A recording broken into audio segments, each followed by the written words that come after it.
So, sabi ni Doc, hindi pwede ito. Dapat mag-normal ka. At yun nga, nakita nila, nagkaroon ng I admit, napabayaan ko talaga yung sarili ko. Lagi ako nasa emergency room, hindi makatulog. Tapos laging nanginginig ang mga kamay, nag-garden ako, bigla akong nahilo. Grabe yung immune system ko. Talagang sobrang hirap.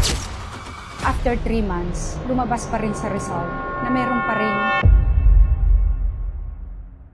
Ako si Maria Daisy Ardillermo, 63 years old, nakatira sa South City Homes, Piñan, Laguna. Dati po akong retired teacher and guidance counselor.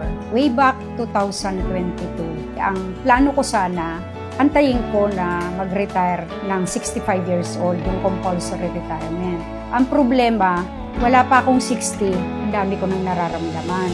Ang lifestyle ko siguro, medyo may pagka-workaholic kasi ako eh. Kahit mga kasamahan ko sa trabaho, laging sinasabi sa akin, pag oras ng kain-kain, ang trabaho nakakapag-antay. Pero ako parang yung hindi kasi nauubusan ng trabaho, parang gusto ko sa isang araw, wala akong bibit-bitin na trabaho sa bahay. So lahat yan inaano ko, kaya medyo stressful siguro yung aking trabaho. I admit, napabayaan ko talaga yung sarili ko. Kaya yung singil talaga sa katawan ay nasa huli. Lagi ako nasa emergency room, hindi makatulog.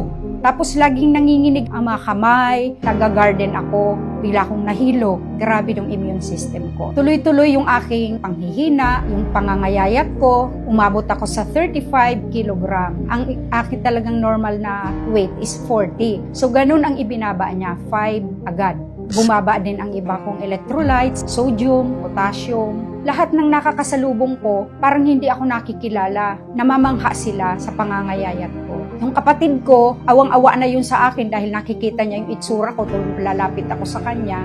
Minsan dinadrive nga niya ako para dalhin ako sa hospital pag hindi available ang mister ko. So yun yung mga sintomas na naramdaman ko na talagang sobrang hirap. So nagpaalam na ako sa eskwelahan sa aking principal na ako'y magpapahinga na muna at magpapagamot kasi kailangan kong alagaan muna yung katawan ko. Nakiusap nga yung principal ko na kung maaari tapusin na lang yung school year.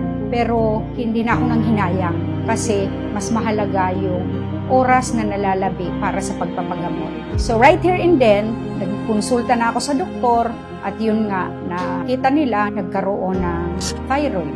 Mataas ang T3, T4, TSH. At that time, naisip ko na magpagamot agad.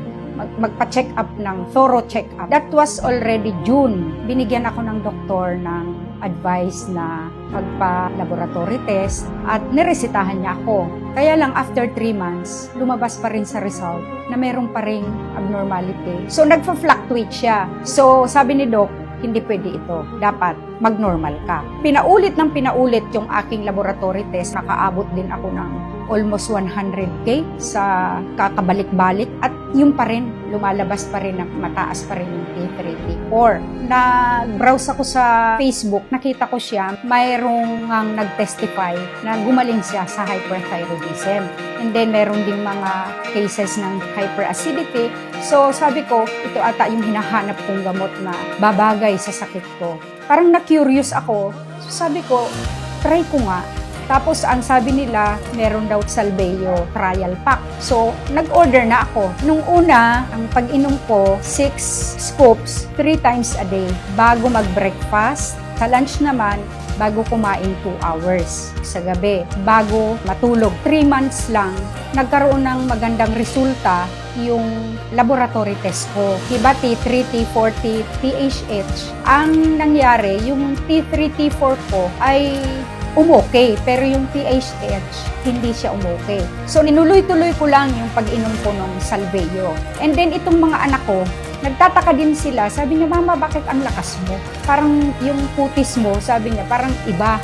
Hindi na katulad no, na para kang putlang-putla. Yung kapatid ko, nagulat din siya sa akin. Bakit para sabi niya, ang sigla mo, you're so active, sabi niya sa akin. Basta nung natuklasan ko ang Salveyo, makalimutan ko na ang lahat. Huwag lang yung pag-inom ng Salveyo. Kasi nakita ko talaga sa katawan ko, lumakas ako. Dati hindi ako makalakad, hindi ako makapag-walking everyday. Pero nung nag-Salveyo ko, nakaka-ikot ako ng subdivision 8 times. parang 10,000 steps ata yun. Sabi ng doktor, kailangan mo mag-move para maramdaman mo yung strength, yung energy kung talagang lumalakas ka. So yun yung napansin ko. Sobrang pasalamat ko kay Lord. Sobrang pasalamat ko talaga sa Salveyo na nakuha ko yung gamot na yan, na tamang-tama talaga sa sakit ko.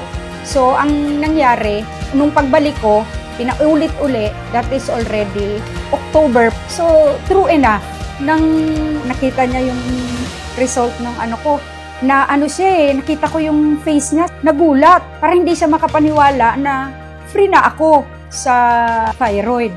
Tapos, mami, sabi niya, sa susunod na ulit tayo magkita.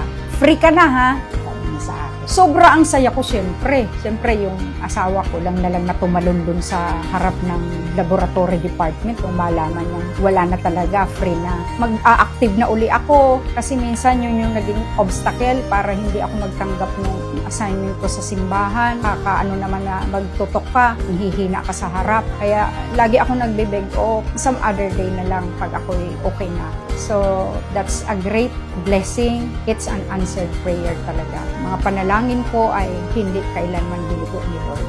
Ngayon, balik na ako sa dati. Nag-garden na uli ako, nag-walking na uli ako, at wala na akong maramdamang pagod. Sa Salveyo Barley, iba ka. Ang galing mo. Talagang hulog ka sa akin ng langit. Thank you so much. Salveyo Barley Press. At muli, ako po si Maria Daisy Guillermo at ito po ang aking kwentong Salveyo.